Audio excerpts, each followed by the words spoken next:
Hello, welcome to the 27-step tutorial, How Do I Plot a Novel, Memoir, or Screenplay.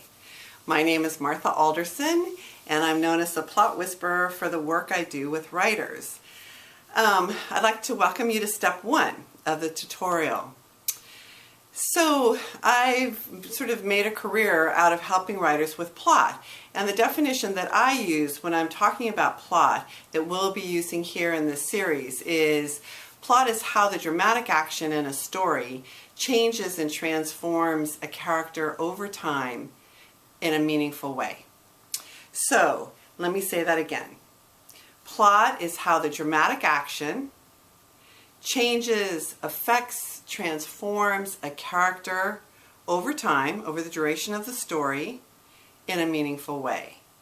So that's what we're going to be working on here. These are 3 major plot lines: the dramatic action, the character emotional development, and the thematic significance. So we're going to go step by step through these. Today you're only going to have to deal with one, which is the dramatic action. We're not going to talk about plot. We are going to do plot. That's what the exercises are for. They are intended to help you develop a plot, to think about your story in new ways, and to get started. So in each video I'll give you 1 step, and there are 27 steps total. I will also include in the program some bonus videos as well. So step 1, our first exercise, is I want you to think about the character you're going to write about. You can write about more than one character if you want, and you'll do the same exercises for the 2 or 3 or 4 main characters that you have in your story. Think about the one character that might change the most in the story overall, the one that will sort of carry the heart of the story or the drama of the story, and really concentrate on that character maybe to begin with. But be aware that these same sorts of things will be important to all the main characters as well. So the first exercise is, what does that character want? Now this can be tough for some writers, and I talk about that a lot in my book, the Plot Whisperer book, Secrets of Story Structure Any Writer Can Master. Why that's difficult for some writers over others. But today what I want you to do is to think about both a short-term goal. What starts the story? What does the character want on page 1 or page 2? Where are we going with the character?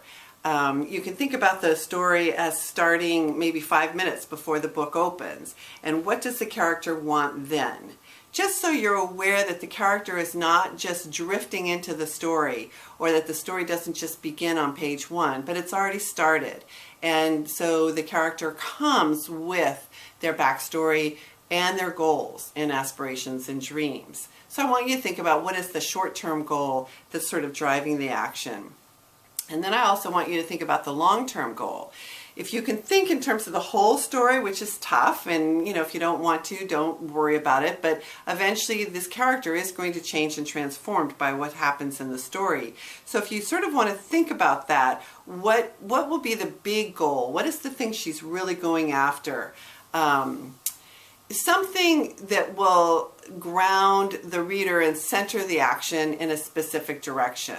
So this can be both on the short term and long term, or just the short term level of your story.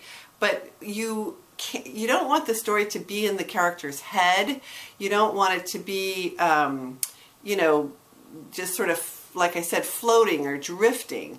You want there to be action. You want us to be in the middle of the action. You want something fun, exciting, suspenseful, curiosity-invoking action that will sort of set the story off on the direction that it's going to go. It's best if the goal is concrete and measurable. In other words, we can see when she's getting nearer to her goal and when she's sort of spinning further away from her goal for whatever reasons in the story that happens. It's a way for the reader then to connect with the protagonist and to root for her when she's succeeding and mourn for her when she's failing. So the goal is really important for the connection with the reader, but it's the thing that creates the external excitement on the page. So think about the goal. You know, if it's very ego driven, it's going to really then define your story. If it's more esoteric or it's sort of a broader goal that's for the betterment of, you know, the family or the society or the community as a whole, then obviously you can tell the story will, you know, have a different sort of energy to it than if the goal is sort of small and self-serving. But if you're thinking about the goal that's just going to start the story, don't worry about that. That can be as small as you want, as self-serving as you want, but it's this longer, sort of broader goal that you might want to start to think about. Who is she really thinking about this for, and what is the impact beyond just herself? So she may need helpful people to, you know, get her all the way to her goal, but it has to be within her reach. She has to be the one that will bring those people together, that will make it clear what needs to happen, that she's the driving force. So it can't be something that's completely out of her realm, or it won't feel believable. So for exercise 2, so that's number 1, that you're going to come up with a goal for your character, or 2 goals.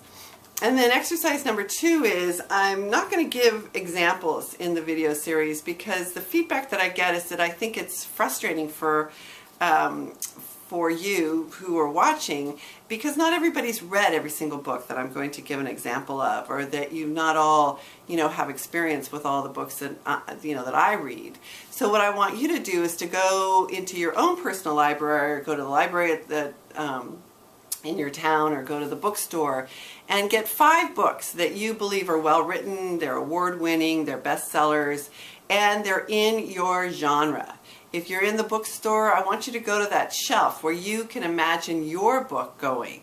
You know, if it's a mystery, what are some other mysteries that would be on that shelf? If it's a romance, if it's a suspense, if it's contemporary, if it's a historical, whatever. Think about all of those, pick out 5, and then read the first couple chapters. When you're reading those chapters, all I want you to read for is who's the main character or characters, and what do they want. Both the short term, but also do you get a sense of the long-term goal just up front in that first or second chapter. See what those authors are doing, so that you can then compare it to what you are dreaming about doing for your story. You can see what they did in order to convey the goals to the reader, and then you have a better idea of what we're calling for here in this series. So again, if you have more than one main character, you'll do this for each one of them. But to start with, you can just start with the main character. As you'll discover when you're doing the homework is that sometimes the goal will change in the story because of what happens. You'll see this a lot.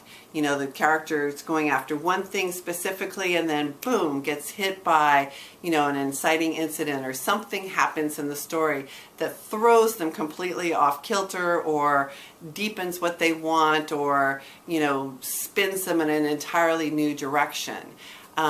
And that's fine. All I want you to do is to just start out with, what are we going to start with, and how is this action going to be driven?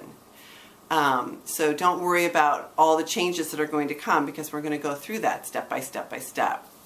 We're just in the beginning now, and all the beginning is just going to be sort of getting the information we need in order to go into the middle, which is where the real action happens. So for now, just think about the character's goal, the protagonist's goal. The protagonist is usually the character that is changed the most because of the dramatic action, and write that down. So your homework for this, this step is, you have a character. I want you to think about what that character's goal is.